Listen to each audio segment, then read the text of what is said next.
लोटांगण वंदील चरण डोळ्यान पाहिन रूप तुझे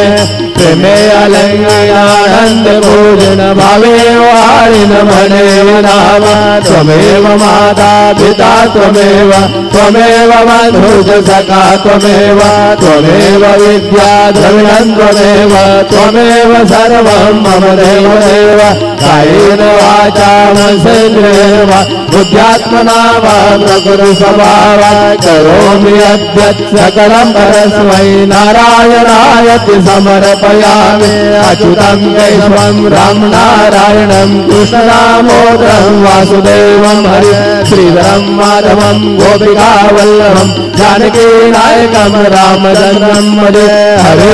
राम राम राम हरे हरे हरे कृष्ण कृष्ण कृष्ण हरे हरे श्री गुरुदेव दत्त अनंता तुला ते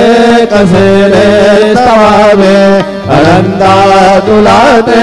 कसे रे नमावे अनंता मुकांता शिणे शेष गाता